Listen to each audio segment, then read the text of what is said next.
Thanks for listening to the podcast. If you enjoy these episodes, help support this podcast by becoming a Patreon. Sign up at www.patreon.com/brew-and-ink. Your support will help our team to continue to produce great content like this. Also, check out our syndication page, seriouswriter.com. Do you want to be a series writer? At seriouswriter.com, you'll find videos, topics, classes, resources, and a podcast, the Brew and Ink Podcast. We thank you for being a faithful listener, and now, on with the show.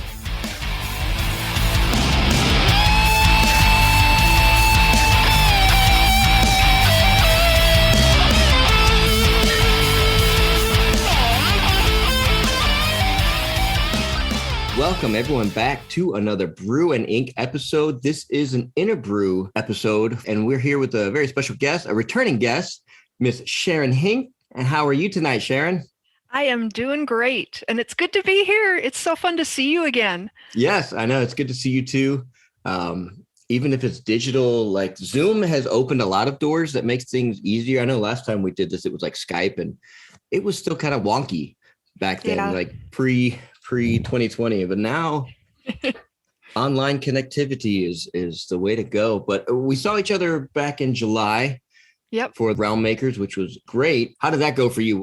Oh, it was wonderful. It was such a joy. I loved teaching, talking about some of my favorite things like faith themes in fiction and how you can do that organically and effectively, and just craft of writing. I love teaching that.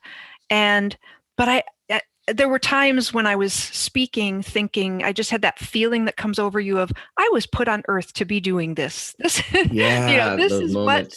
It just felt wonderful. But even better were all the hallway conversations, the wandering around, bumping into someone, getting to know new people, reconnecting with old friends. And just the way God used, he creates this wonderful cycle of you're encouraging them, but they're encouraging you.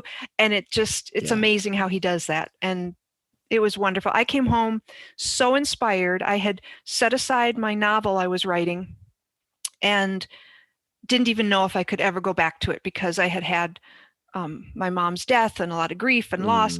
I got home from Realm Makers so psyched up. I sat down and worked every day, finished the novel.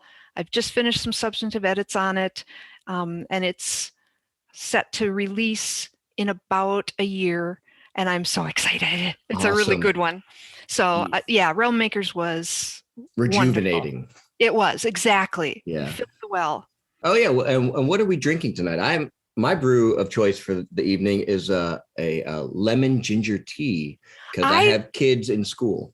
I love lemon ginger tea. I drink that. That's one of my normal go-to. But tonight I'm doing Sala, which is a fandom tea from Adagio. And this is the drink that they drink in the Dancing Realms. Oh, and so you can order these little tins of the tea blend. So I created the tea blend to go along with the books. So you can actually, isn't that fun? So I am drinking Sala, which is the preferred drink. It's made with the sweet seawater and then citrus. So it's got a lot of lemon and grapefruit kind of notes in it. Very cool. So did you get to kind of put that little recipe together? Yep. I created it and then tested it, and it's available. So some of the readers who like it. I also have Clavo, which is what they drink in the Sword of Lyric series. Gotcha. And that's a really strong clove tea. If someone wanted to order these and find these drinks, where would they pick those up at? Is this like Amazon or is this your website? It's at Adagio. It's a tea company that they call it fandom tea. And so you can go on and look for the fan teas and look for Hidden Current or look for the Restorer or Sword of Lyric, I forget, or just look under my name and you can find those. Isn't that cool? That is very cool. I don't get a cut. I'm just talking about it because it's fun. It's your creativity. Yeah. It's fun to drink something that they're referring to in the book while you're reading the book. Very cool. Well, you mentioned a little bit how you were teaching at Realm Makers, and we'll get back to that in a second here. But you took on some teaching at Concordia University back kind of 2019. Couple years back. Yeah. I've been teaching there for a while now. They invited me to teach for their Master of Fine Arts program in creative writing. And I was a little concerned because I assumed an MFA program would be very lofty, you know, and I write genre fiction. I write women's fiction, fantasy, kind of some interesting blends of that, but not the lofty literary things. And I wasn't sure what I would have to offer, but that kind of was the point, that I'm a working novelist that can help them know what it's like working with a publisher and what are some of the things editors look for, just even some basic craft things. I'm finding that there's gaps. It's a different approach. Plus, I'm always inspired by them because what surprised me was several of them write genre fiction, and the highest percentage are writing fantasy or dystopian YA or science fiction. So that was kind of fascinating. That's right up your alley right there. Yeah, exactly. So it's been a joy. I'm inspired by them all the time. Sometimes I'll write a margin note and say, I'm so jealous of this line. I wish I had written it. Right. That's when you know you can find the mark of a really good writer. You're like, oh, no, you've got jewels in here. You can do something with that. Now, you graduated from there, or you attended? Yes, I did. My undergraduate degree was from Concordia University in St. Paul. And my one son, who is an actor, also graduated from there. And then one of the deans remembered me. We did theater together there, and he reached out and said, hey, could I bring someone over to meet you? And it was the head of the department. And we just talked about writing. And they said, we'd kind of like you to teach. We've got a workshop coming up. Would you teach it? And so it's nice because it's online. It's a online class, so I can work from home, which has been doubly good. Yes, very nice. So it was meant to be. It worked out. Well, that's good. Yeah. Now, with that kind of transition, you're starting a job there, and then 2020 hits, and we all had to kind of make do our own way. How did you survive 2020? Did you have any major changes to the way you did business or the way you were writing? 2020 was rough, which sounds really wimpy to say because the whole world was having it rough. Yeah. But I was trying to care for my mom, who had Alzheimer's, and we had moved her into assisted living only a mile from our house. Oh yeah. Well, then the pandemic hit, and the whole assisted living facility was on lockdown. Yeah. So we were doing window visits and, all of that. So that was tough. And her health was declining throughout the year. So they didn't get COVID, she and my stepdad, but her health was declining. And my first book of the trilogy, the Dancing Realms trilogy, came out right before. I mean, there were little hints of, there's some weird virus in China. We don't know what's going on.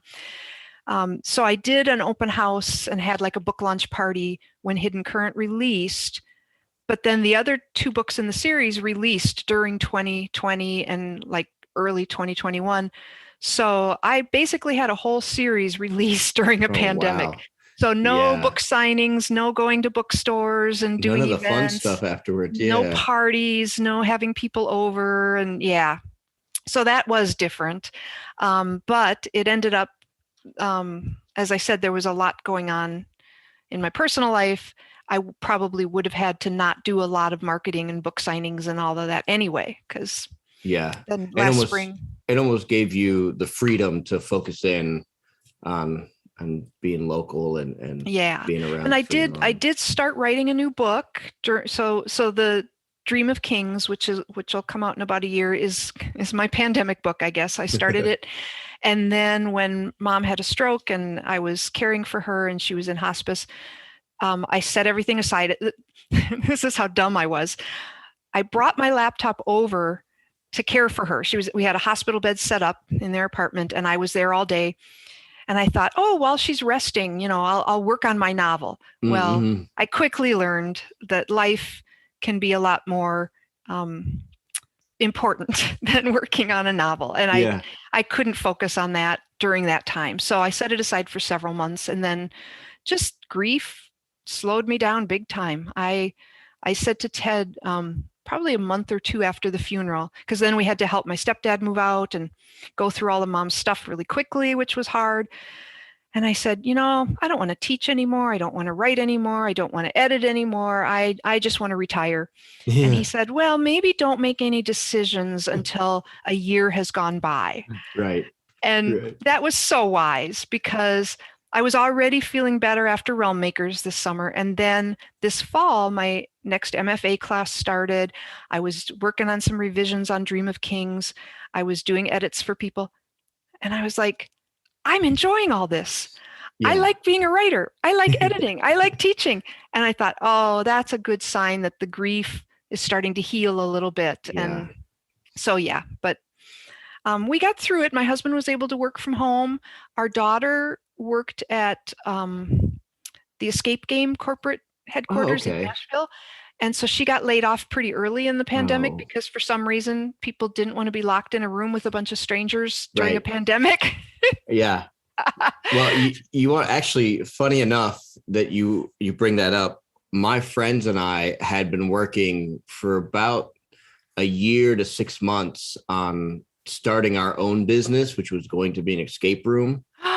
And did I know that? I don't think I knew that. I don't think you knew that. They brought me on board to do basically the game design and, the story writing and all that.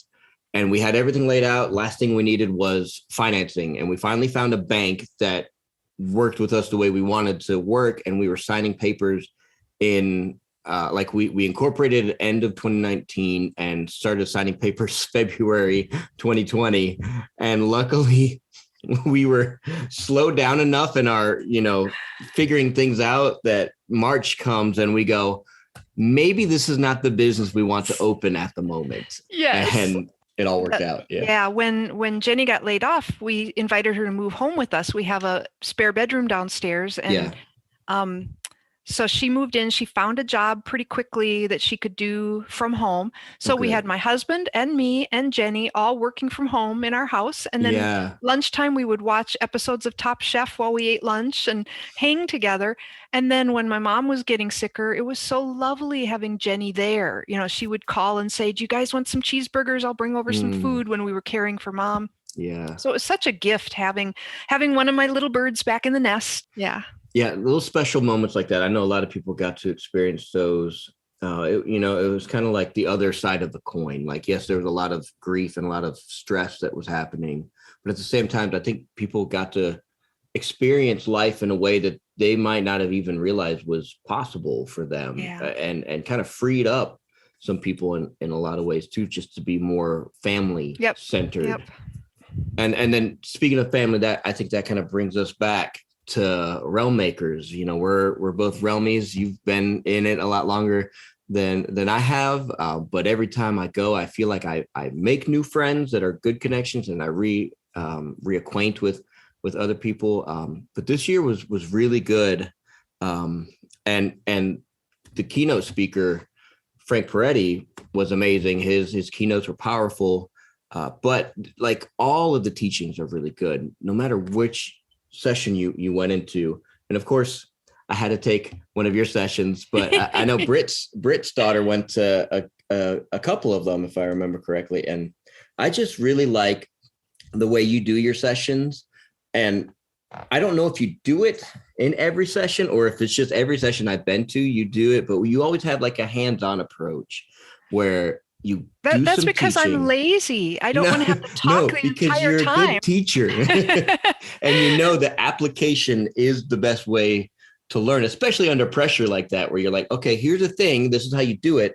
Now you've got 2 minutes and come up with something. And for writers, that's not an easy task. Most writers are like, I'm not feeling my muse right now. I'm not writing. Right. Yes, exactly. And I have gone to so many writing conferences over the years, read so many books on craft, and, absorbed some helpful stuff that way. But it becomes this overwhelming mass that I never sit down and apply. Yeah. And I get busy. Oh, I got to write my 500 words today. And I'm plugging away, and I don't grab the craft book and do an exercise because I don't have time. So just to do it right then and there, instead of here's an idea to do when you get home. Well, you're going to get home and have laundry to catch up on and emails to answer and your projects to work on. Yep. So yeah, I like to do it right there in class when it lends itself to it. The craft class really was a good one for that. So yeah.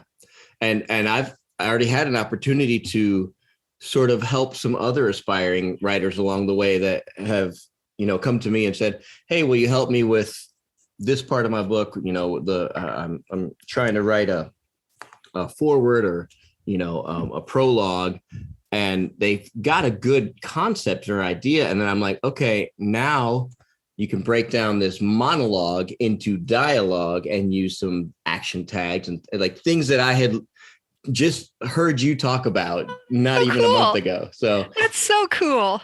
It works. It's working. So anyone that would love to go to a writers conference, you should definitely check out the Realm Makers Conference if you are here in the United States. I mean, or if you want to travel for it, I mean, it's worth it. But it's a very good one. And this year especially, there was such a cohesive theme. And the faculty didn't get together and discuss this. It was a God thing, because Frank Peretti started talking, and I know Steve Lauby, who's my agent, was saying he's talking about what I'm talking about. And then I sat in on one of Alan Arnold's classes and was taking notes, and I went, wait, this is something that I'm saying in my class.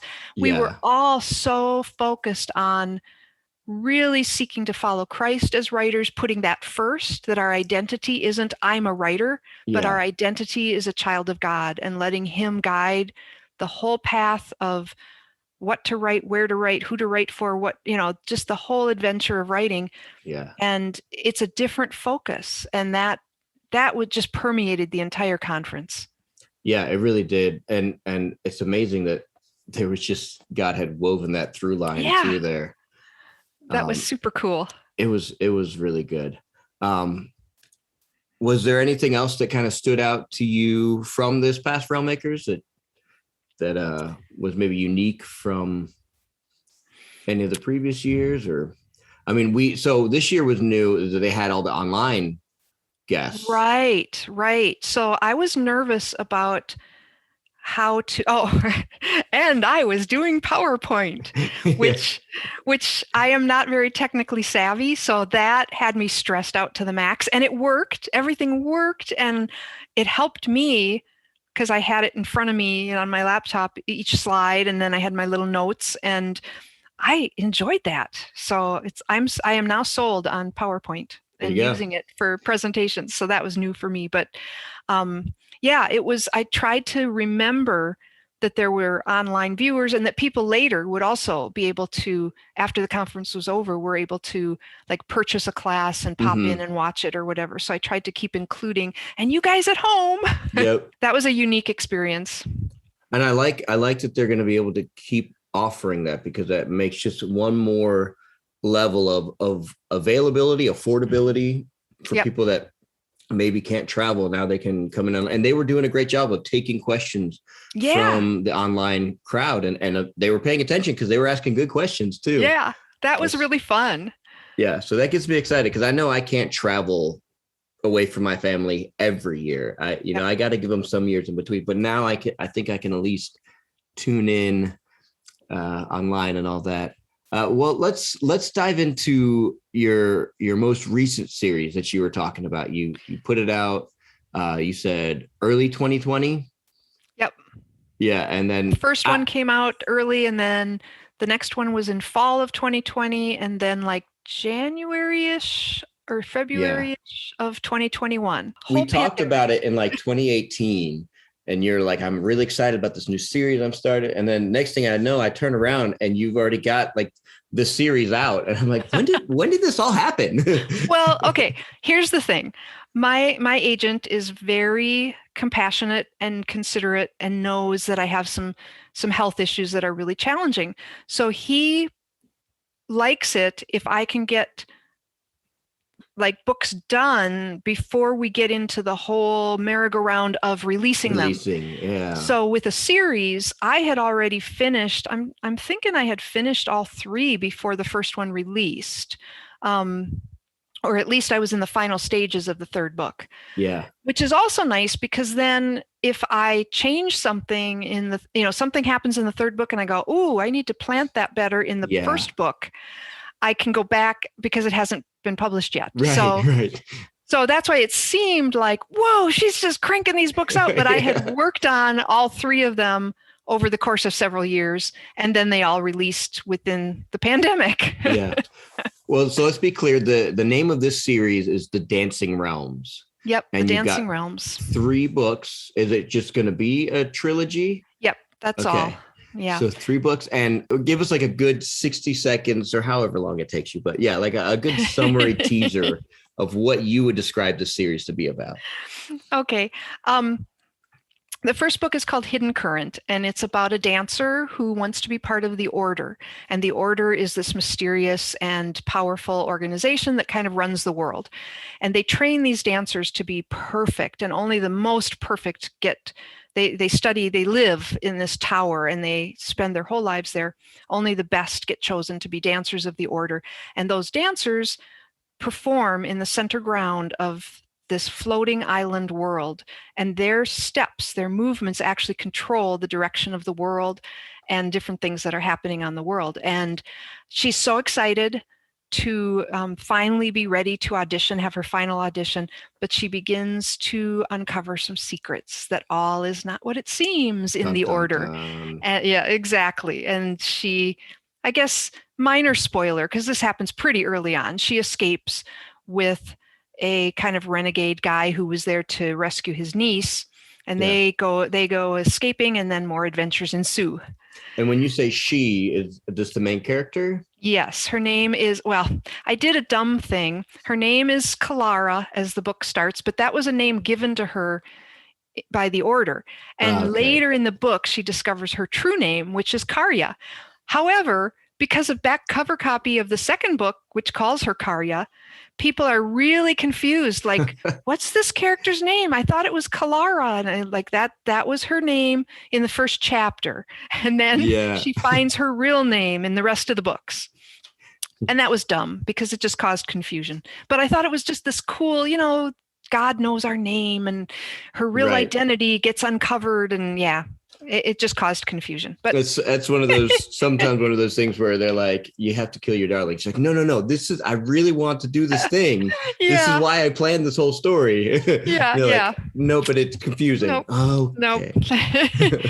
And then book 2 is Forsaken Island, which gets a little darker in some ways. Well, there's some intense things in all the books, but in book 2, a new island floats into view, and they thought theirs was the only floating island in the entire universe. The ocean is their universe, and their island is all there is. Gotcha. And then they see this other island float into view, so they go off to explore it, riding their Stenella, which are the kind of half dragony, half dolphiny sort of creatures that they ride on. And Brantley and Karya go to explore. And they get inside. There's this barrier of trees and vines, and they part when she does a little dance step, and they get through, and then it seals up behind them and they can't get back out. And then they go ahead to explore the island, and there's all these different villages that have different problems. And then there's a really creepy guy in the middle of the island, and more adventures ensue. And let the creepy guy into the middle of the island, Oh, that's tragic backstory. Yeah. There's always tragic backstory. And so that makes for good characters, though. Yeah. That island has its whole big tragic backstory, and Karya has a big role to play in saving them. And then in book 3, I describe it as Hidden Current with pirates. Oh, okay. So some more islands, now a cluster of islands, float into sight, and these aren't sealed off. And in fact, they are very pirate-like people, and they invade Mariel, which is the land that Karya and Brantley are from. And once again, adventures ensue, and she has to save her world. Yeah, I mean, because pirates are fun as an adversary, Exactly. It's just fun. And there's a big plot twist that even my writer friends who know all my twisty brain didn't see coming and really loved. Oh, well played. Well played. When you can trick your regular readers that know you oh so well, then you've done it well. Yep. Now, what was your inspiration for this world? Because a lot of it kind of focuses around this magic system, if you will, that's controlled by dancing. And I want to say that's very unique. I'm sure there's maybe some old movie somewhere that had a concept of that, but as far as I know, that's a very unique kind of magic system. And the fact that it kind of controls the world and the way that it rotates and things around nature, very nature centered type system. Was there an inspiration? I know you like to do dancing and all that. Well, I was a dancer and a choreographer for many, many years, trained in classical ballet. So I really used the tough perfectionism of ballet as a model for these dancers.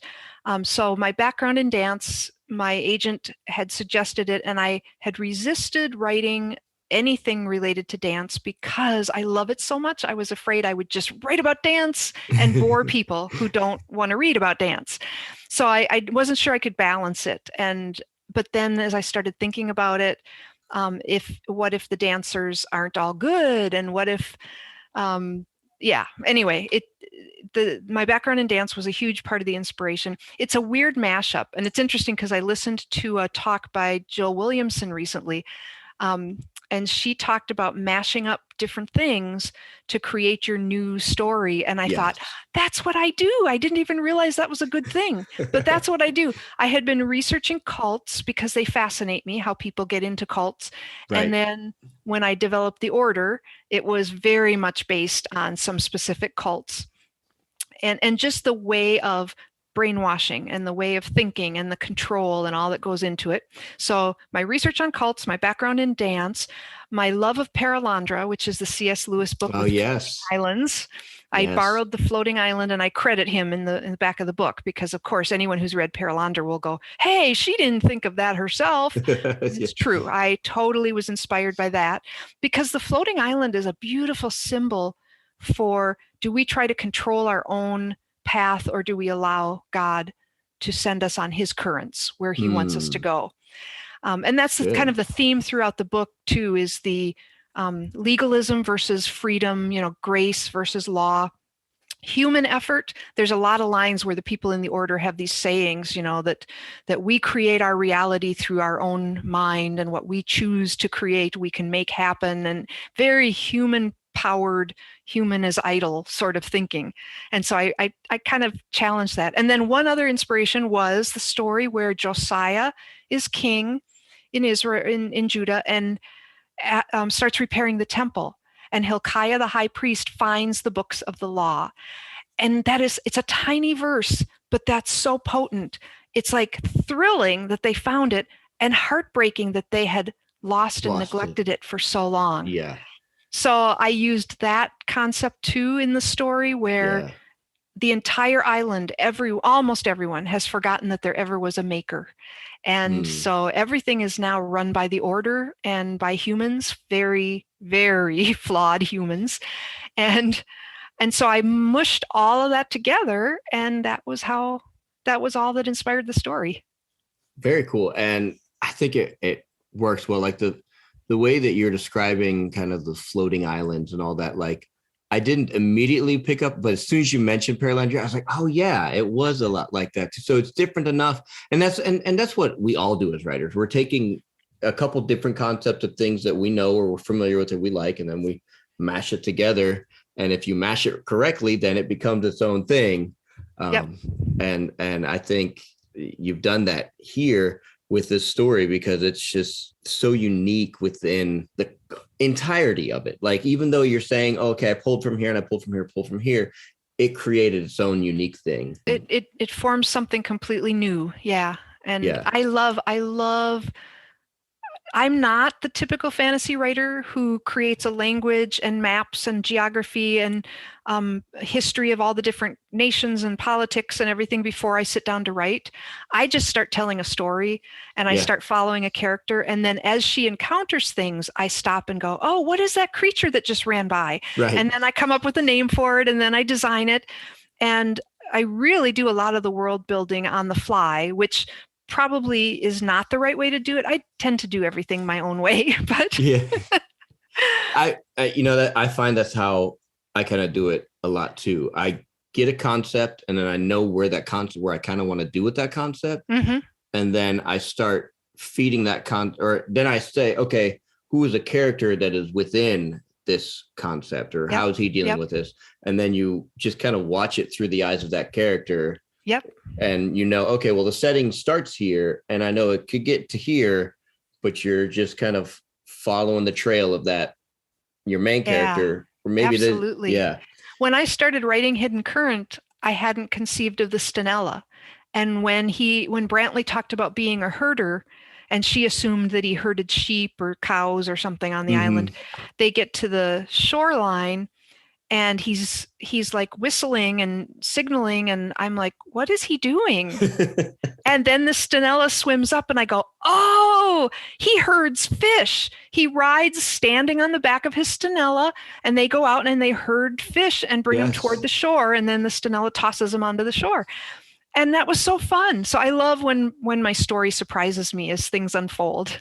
Yes. And it's true. It happens. Like, people listening to this may be like, that sounds crazy, but that is how writing works sometimes.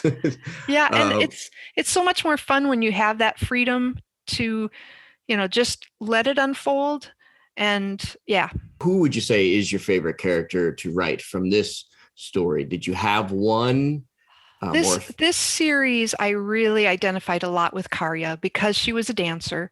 Yeah. So all the aches and pains and all of the striving and all the joy of dancing and all of the longing for something, that really registered with me, including her tendency to embrace legalism and then need to be coaxed into understanding grace, because I was a real good girl growing up, and just felt like, okay, is God impressed now? Because I'm following all the rules.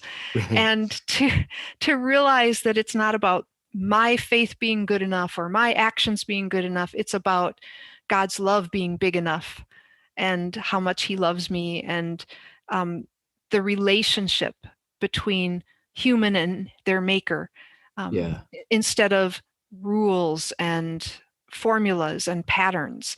So I really related to her in all of that. And then of course, just the dancing. Yeah. And I think that's a really good message to kind of have in there, or to show your character struggling with that kind of stuff, because it is real. It happens with us in our walks, especially as Christians, believers. You have to try and pull yourself back out of being like, okay, yes, I'm not perfect, but also there's grace and the Lord loves you amongst all this, and learning how to kind of balance the two and know where the truth lies amongst all that. That's so good. And the fact that your character goes through that, and someone else that I was talking to about the story, she said her favorite part was the scene of forgiveness, essentially, where one of your characters was under a spell and he kind of like, basically was being pretty mean to the main character or whatever. And then that's in Forsaken Island. Yes, I know what you're talking about. Yeah. And like when he comes out of it, he makes it a point to like, get close to her and like be like, no, I'm not just sorry. Like, I hurt you, and that's not okay. Please forgive me. Like, he took that moment to really lean into apologizing and really connecting one-on-one with her. And I know that was very powerful for her as a reader. That's so cool to hear. Yeah. It's so lovely. You did a good job of kind of weaving those different little, it's hard to do that sometimes without really hitting someone over the head with, your messages. Right. You have to weave them into the characters. Yep. So that it's impactful, and it's not just someone going, why is he doing that? That doesn't go with the character, go with the story, go with the narrative. Right. You work it in that way. And then that's what makes it work and impactful. What would you say was like your favorite scene out of these books? Oh, let's see. There was a moment in the first book Oh, there's just so many. There's a scene I don't want to spoil too much. So there's a scene at the end of the third book where the Stenella join in to the dance. That Very cool. I love that whole moment, which was actually a suggestion by one of my critique buddies, which shows the value of critique groups and writing buddies. So I really enjoyed that. But in the first book, there's a moment where she has a face-to-face encounter with the maker, who she's never known, never knew about, doesn't believe in, doesn't believe exists. And it's so tender. And they basically dance in the air together. And I just love that moment. It's kind of symbolic of how I see my relationship with my Savior. You know, it's that beautiful intimacy and tenderness and strength and so beyond life on this planet. Yeah. And dancing is a perfect metaphor for that too, because in dancing there's a leader and a follower, and if you're both trying to lead, you're just going to trip over each other, or you're not going to be in sync. But if you know who the leader is and you can be a good follower, and then it can actually like exponentially make your skill that much better. Right. Because you're working together. And I think that's a perfect metaphor for a relationship with the Lord. You know, there's ebbs and flows, but at the same time, you're following his leadership and where he's going. And dancing itself is a very kind of personal and can be very intimate thing between two people you're close. And kind of, I was reading some of the way that you're describing, you know, it's just moments between some of these characters as they're connecting, as they're dancing. And I think you did a great job of just like pulling in like the way that she can feel like his stiffness in his back, and then kind of like he relaxes as they start getting into it. And those are all, you could tell that a dancer or someone that has spent a lot of time in the realm of dance was writing this, because those are the little details of figuring, you know, watching how someone's foot plants or how their posture is held, how are they interacting with their partner. That's all little tidbit things that someone that knows what dancing is about is going to see that. And I think you did a great job of kind of. Oh, thank you. And that this character, she's going to view life that way. She's going to notice people's posture more than facial expressions. She's, you know, and so I've tried to like look through her eyes throughout the story and notice all those little things that a dancer notices. Yeah. Was there anything in this realm or within these characters or this kind of dancing magic system, was there anything that was hard for you to tackle? Yes. Okay. I hate making my characters suffer because they become so real to me. And of course, a good story has to be full of tension and conflict, and your character has to suffer because that's, you know, they're going on this journey and they're being sacrificial and noble and they're solving things. And there's something that happens fairly early on that I won't share for people who haven't read it yet, but I literally felt sick when I wrote it. It was just the most horrific because I could so viscerally feel it. And it was such a mean thing to have happen to that character that it was horrifying. But it had to happen. It made perfect sense in the story. It was the thing that had to happen. It wasn't gratuitous violence or anything, but it was heartbreaking for me. So anytime I have to write mean things that happen to my kids, it's always difficult. Yeah. Because they feel so real to me. I mean, I have caught myself praying for my characters, like worrying about them during the day and then going, oh, Lord, help Brantley and Karya because they're stuck on this island. And so, oh, wait, I can help them. I can do that. Yeah. But that's an important skill to have, because, you know, there's a saying and an adage, and it's true, but like as the writer, if you're not feeling it, then your reader's not going to feel it. Right. And so if you can really have that compassion or have the worry or have, you know, whatever it is your character is going through, if you're really feeling that as you're writing it or as you're going through your day, mulling over, how do I get my character out of this? Then that's going to reflect so much more so on the reader's side, and they can pick it up that way. So that's, even though it may be your hardest thing to do, the fact that you struggle with that probably helps you out in the end. Yeah, but I still manage to do mean things to them, but it's hard for me. It's very hard for me. My first novel, it was Secret Life of Becky Miller at Bethany House, and my editor said, Sharon, you introduce a problem to the character and then you solve it by the end of the chapter. Mm.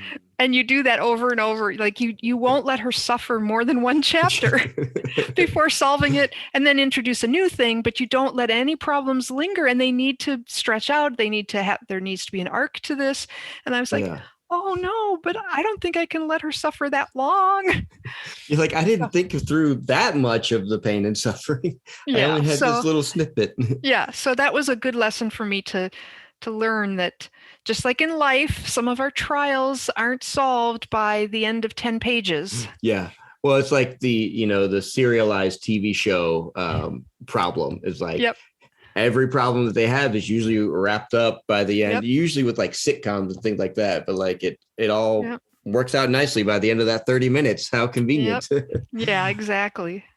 No, I think that's a great lesson for our audience to hear, is that like sometimes you don't want your trials, your tribulations, your whatever your character's coming up against, you don't want it to wrap up nicely by the end of that chapter. Right. You want something to keep the saying, leading them on. Chase your character up a tree, then throw stones at them. Yes. It's like you've got them suffering, and then you make more suffering, and then you add even more stakes, and then you make it even harder on them, and then finally they, and they lose and they fail and they do the wrong thing, and it gets them into more and more trouble until you get near the end of that plot arc. But I don't like seeing people suffer. It's good though. That's human. It's very raw and human. With your magic system, I keep going back to the dancing because it intrigues me the most. Because for me, I write a lot of sci-fi and fantasy stuff. So having some sort of futuristic magic system or some sort of, fantastical system of some sort of extraordinary power is always intriguing for me. And that's usually one of the parts that I like thinking up kind of the most. Like, oh, what's the range, what's the extent that this could go, or what's the limitation, what keeps someone from just using it all the time, right?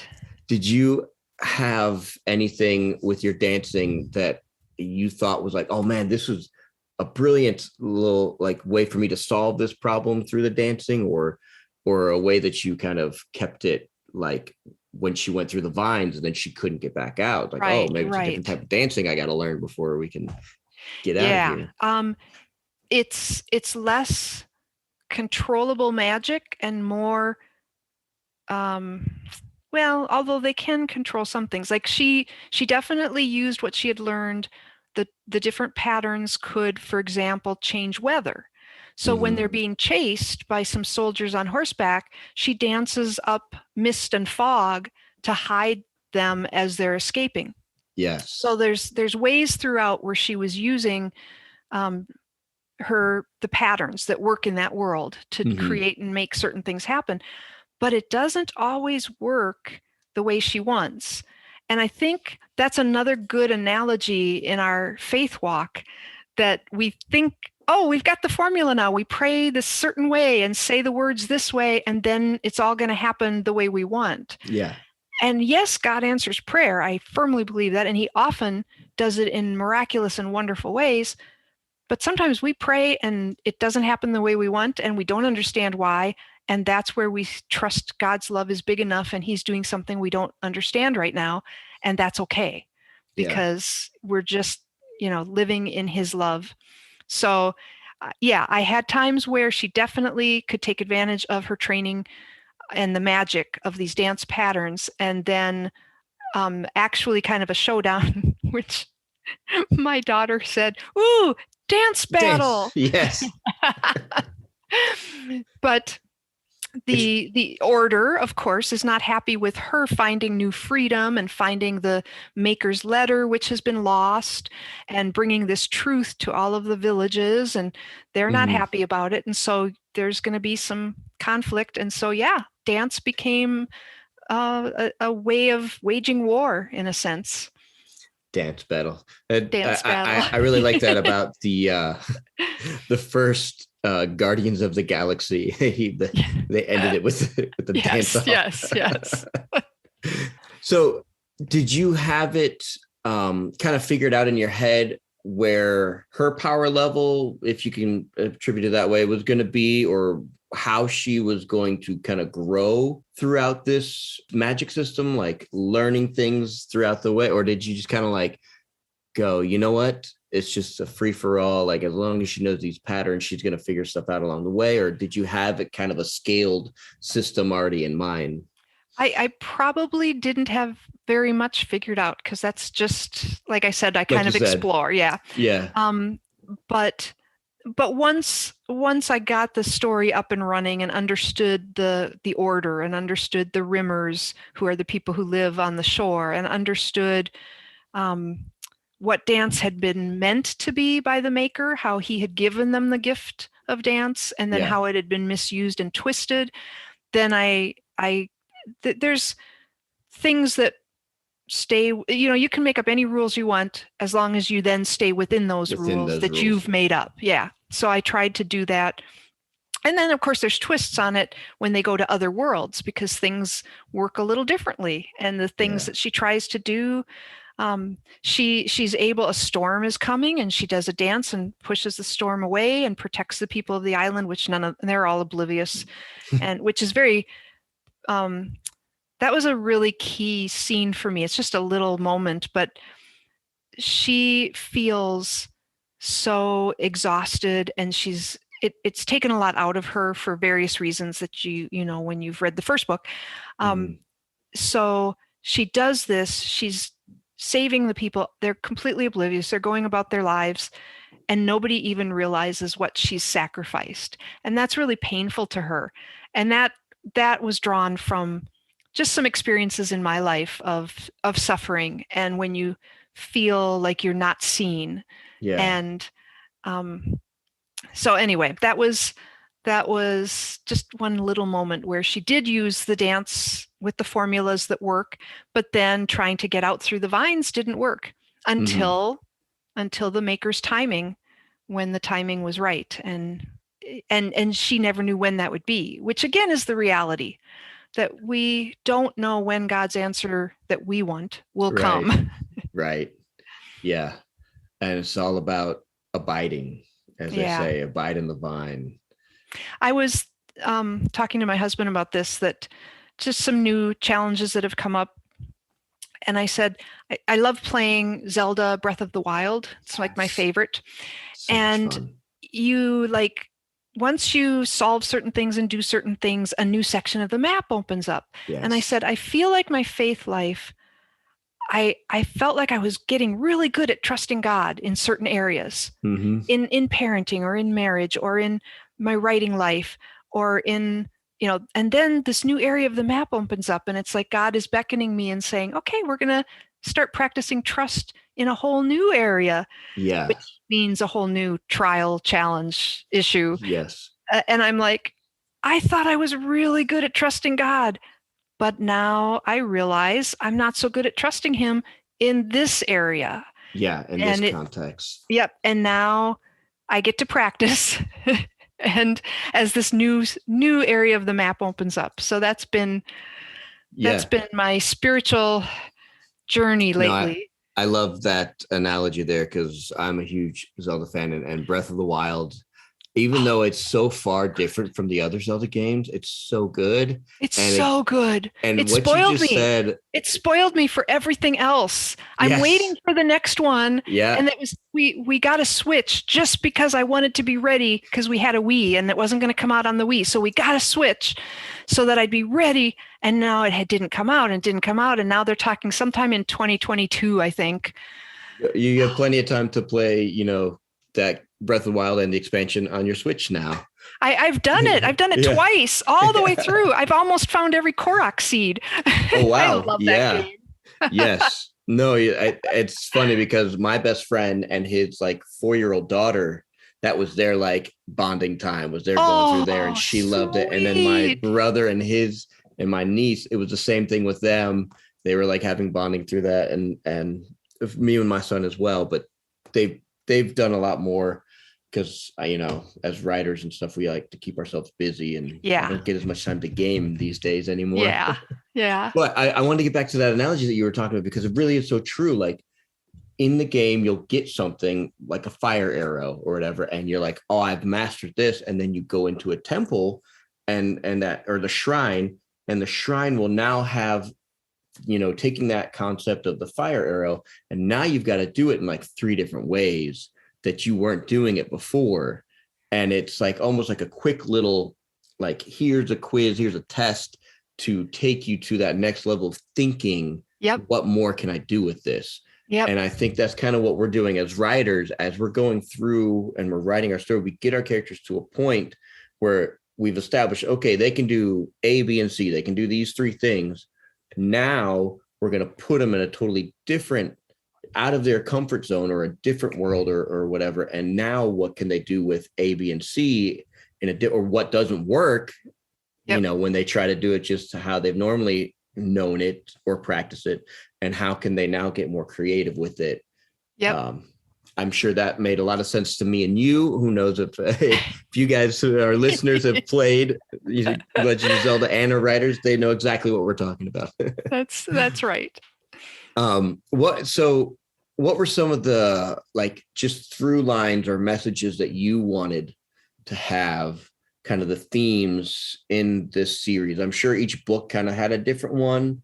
And then overall, I know you said there was some, like, kind of that perfection versus weakness and right. And human effort. We just give ourselves way too much credit. I was reading Isaiah yesterday, and how people turn to so many things for help instead of our Creator, who can give us. He is the only one who is strong enough, righteous enough, loving enough, just enough, holy enough to solve the problems.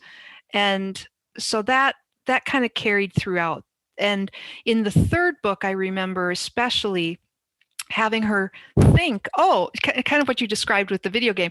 I've got it now. I understand how this works, and I know what God's calling me to do, or the maker, as she calls him. Mm-hmm. And so she tries to do something that she feels she has been called to do, and it doesn't work. Mm. And eventually learns that it wasn't something she was supposed to do alone. And she brings other dancers, and they have to work together. And I thought that was really important to explore, because we get kind of full of ourselves sometimes, like, I know now what I'm supposed to be doing, and I've got it figured out. And then, God stops us and says, but I also put you in community, and you're not supposed to be self-sufficient. You're supposed to be in community and looking out for the needs of others, and they support you, and you can be honest about your lack and your need and your weaknesses, and let others help you, and vice versa. So that was a theme that came up in the 3rd one. The 2nd one, I had so much fun with the villages, because, and I don't know how much of this people would pick up on, and they don't need to, but I was inspired. The first village was very creative. The people loved music and poetry, and they would do these evening performances where they'd all share all their art and their gifts, and there were sculptors in the town, and that was the village I would want to live in. It was, just all arts all the time. Creative folks. Yeah. But it was their God. I mean, that was everything, was what they created was their God. That was their idol.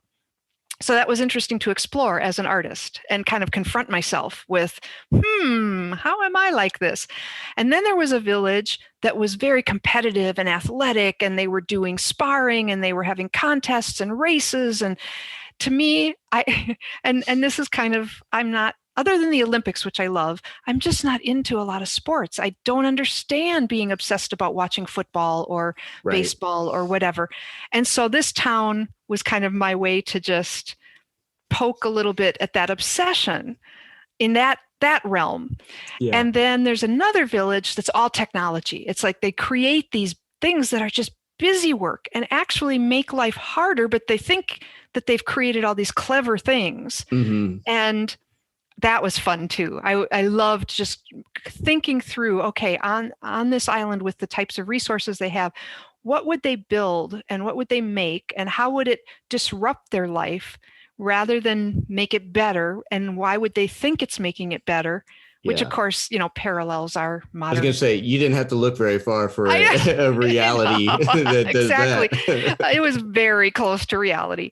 Yeah. But in a whole different story world, different things that their technology wasn't much like ours, but yeah, that's anyway, kind of the crux of the sci-fi story that I've been writing, is like, what happens when technology becomes so integrated into our lives that it is literally integrated into our bodies, and then what happens when that becomes more of the norm. You're more normal, and when you have the technology in you, than someone that's just human. And it's those scary. two worlds? It's very scary. And we've lost so much, clearly, by our obsession, says the woman who played all of Zelda all the way through twice. But it's true. We just get too plugged in, and it takes, you see the new study about social media and teen girls and how just the horrible effects it has. And yet, as a writer, I use social media to let people know my book is coming out or whatever, and I'm on social media, and it's like, these tools can really become, and again, it's because we're flawed humans, the tools that we think are going to solve everything just can end up causing us that many more problems. And finding how to use them in good, healthy ways, how to protect our spirits and souls, I mean, that's all tricky. And it's kind of like what Paul is talking about, where was it Paul or Peter? I forget, but we're like, yes, everything is permissible, but not everything is beneficial. Right. Like, yes, we have these things and they're good aspects of them, but do we need to be doing it to this degree? Or what are the ways that we can, curtail it to be more of a positive in our life? Yeah, absolutely. So I always love digging into a writer's kind of mindset, their habits, their routines when they're writing. And in this story, did you have any unique writing memories that you like? Did you have a special place where you like to write, or any just fond memories of while you were writing it? Yeah, I made a point to really approach it with a sense of joy and play. I wanted to be playful. So if I started feeling like this is drudgery, I got to write my 500 words today, I got to move the story along, even if I love the general arc of the story, it can still feel really heavy. And because of some health issues, I have very limited energy and attention span and cognitive focus and just physical ability to be up for too many hours a day. So I decided, if I'm going to do this, this has to be a refreshing, joyous time of day, not a drudgery time of day. And so usually in the morning, sometimes I would walk on the treadmill because it just kind of keeps the blood flowing. I call it the Tim Conway Shuffle. If you remember Tim Conway from the Carol Burnett show, and he would just come shuffling in.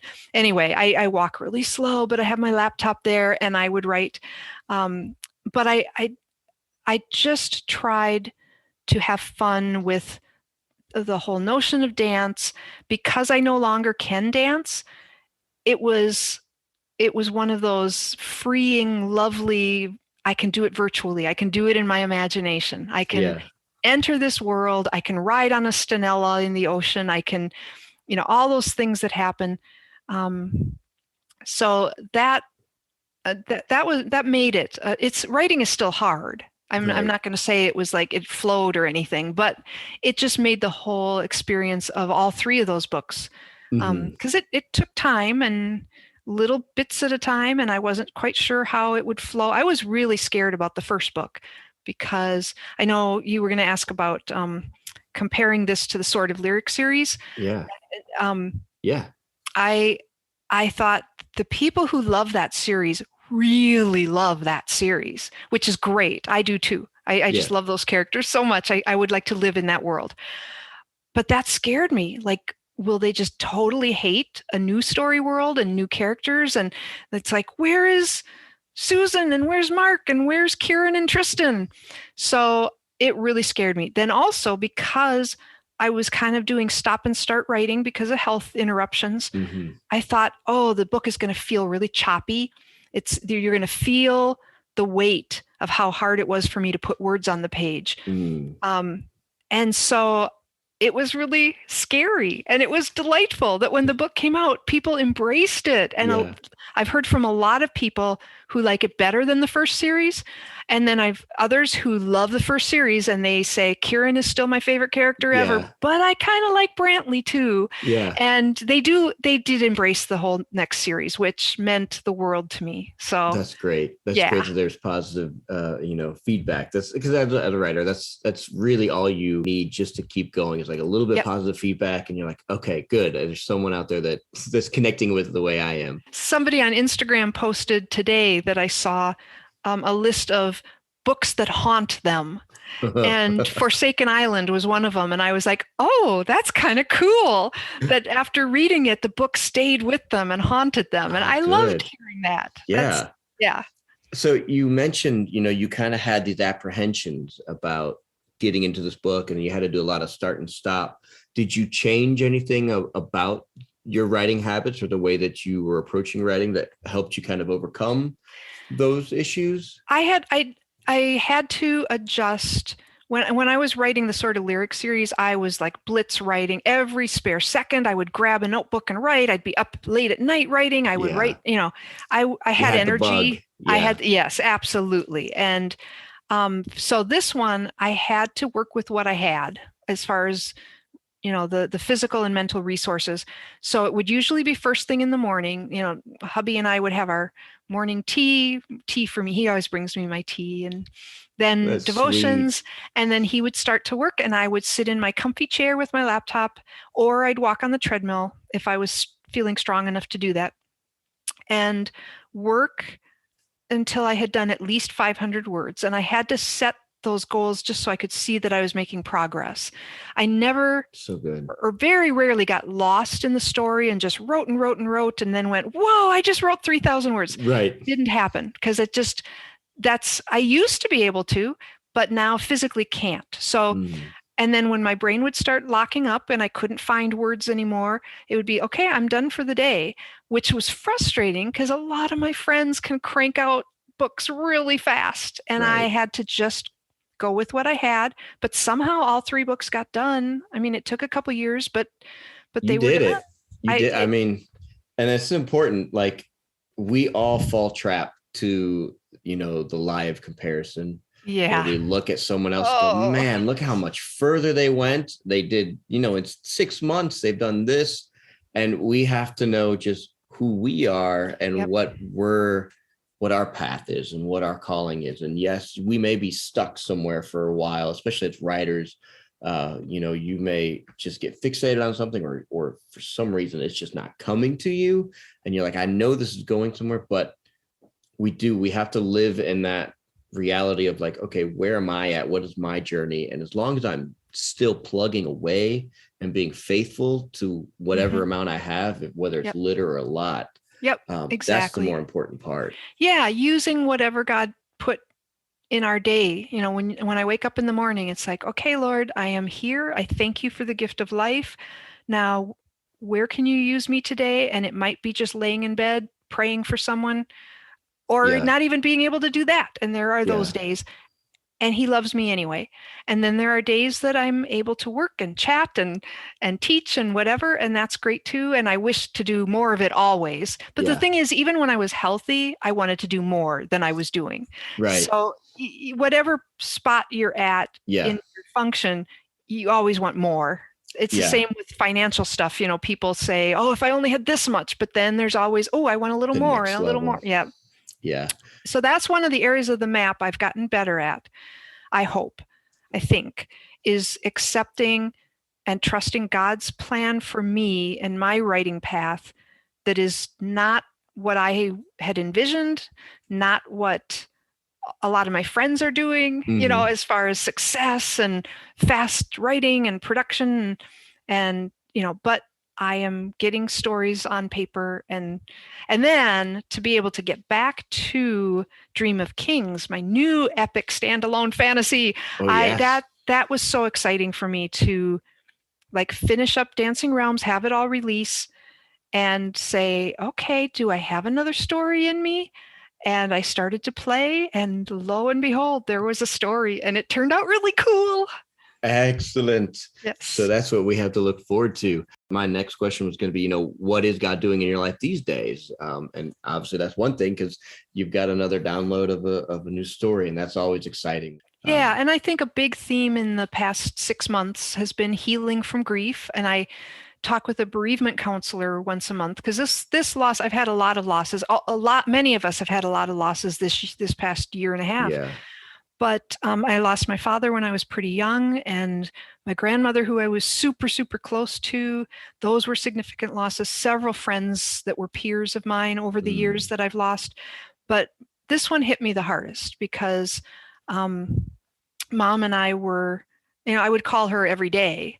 So I still reach for the phone. Something happens and it's like, oh, I got to tell Mom about that. And I reach for the phone and, oh, I don't have the phone number of heaven. I can't call her right now. Yeah. And so it was a very significant loss happening in the midst of the whole world experiencing grief and loss. And so that has been the main thing happening, but healing is a really beautiful thing. It's painful, but it's getting better. It's getting lighter. One friend said to me that grief is like these waves that come and they hit you. And then sometimes you see them coming and you kind of can prepare, and they shake you, but they don't knock you down. But other times you're looking away from the ocean, and then a wave just comes in and wallops you to your knees. And it still happens occasionally, but the pain is not quite as traumatic, and it's getting gentler. And so that's been, and then interestingly, of course, how God works in Dream of Kings, there is quite a theme of loss and grief and healing and resentment toward God that has to be overcome. And anyway, it's interesting how that happens. Yeah. And, I bet that's going to make it such a powerful story too, especially for people that can relate and have gone through the same sort of loss cycle and grieving cycle. When you can root a story in something that's so raw and real, like that you really have experienced it and gone through it, it's going to be good. And so that's set to come out. Yeah, in about a year. Well, I think a little more than a year. I don't remember the exact month, but it's next fall. Any teasers, like one-liners for that, or what can you say? That's the question. I could say that Jolan the Dream Teller is betrayed by the guilds and sold into slavery, and adventures ensue. And adventures ensue. That's your through line and everything. That's right. Very cool. Well, if people wanted to get to know your work better, where would be the best place for them to go find your stuff?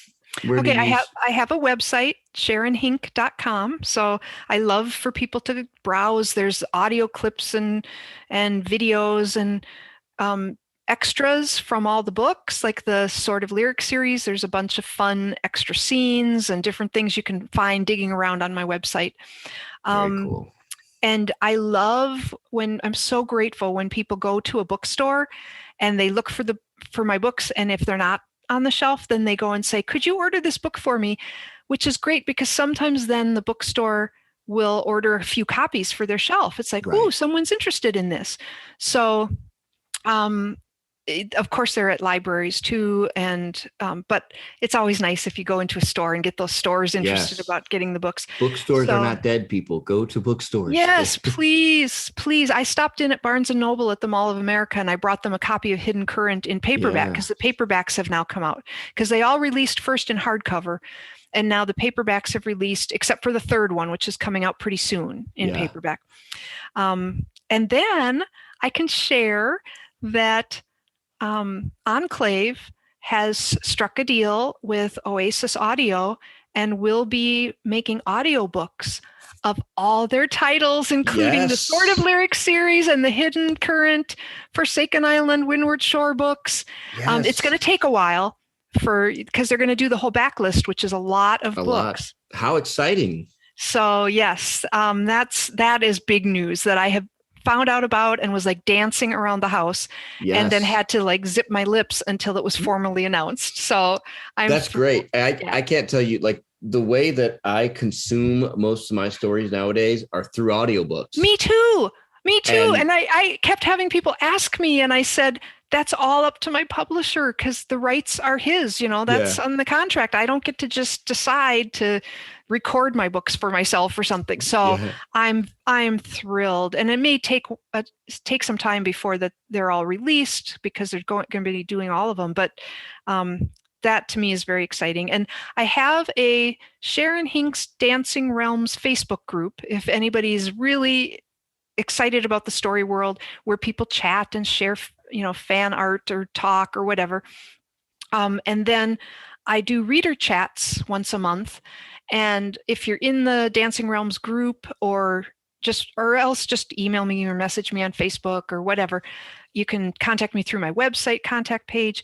If you're interested, you can just ask to be added to my list and get the invitation. And I'm doing these little Zoom reader chats. And cool. I have a devotional guide based on the Sword of Lyrics series. And so we've been doing that together. And then we just chit chat. And it's been a really lovely time. I took the summer off, but getting back to it this fall. So if people are interested. Good time to join. Yep. Exactly. So, and it's just lovely people who just enjoy Christian fantasy and connecting with a writer. Like, I think that's also a very good, because I know when I'm reading, I'm always thinking like, okay, what was the writer thinking? What was their intention? Right.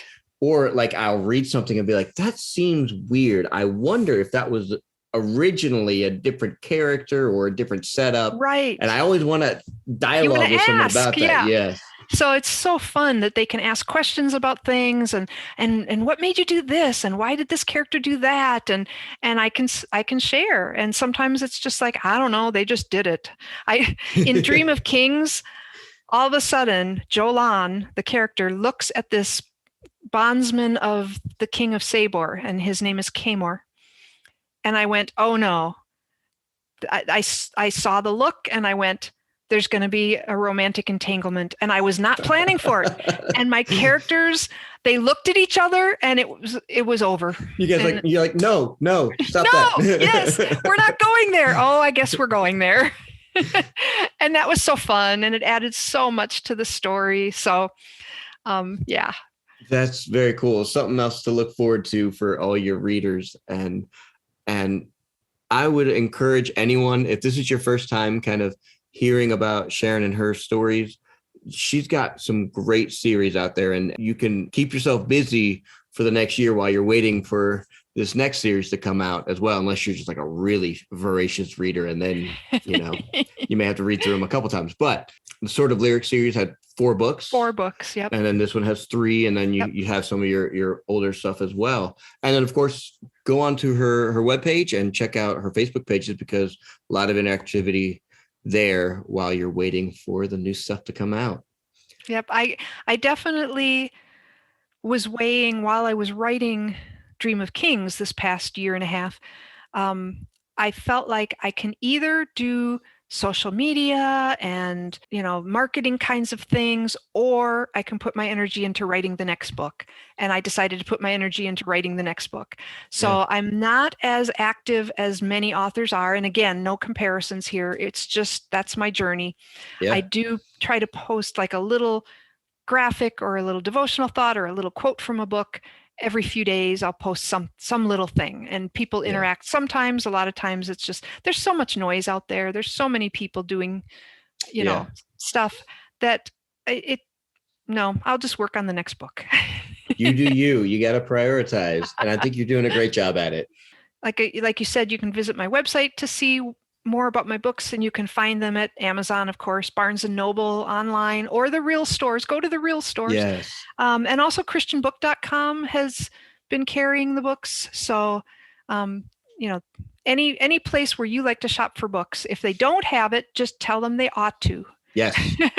Yes. Get the word out there. It's the best way. Well, Uh, this has been a very delightful conversation once again with you, Super Sharon. fun. It's super fun to chat again. It was great to interact with you at Realm Makers. And I sent lots of people to your table and said, they came by.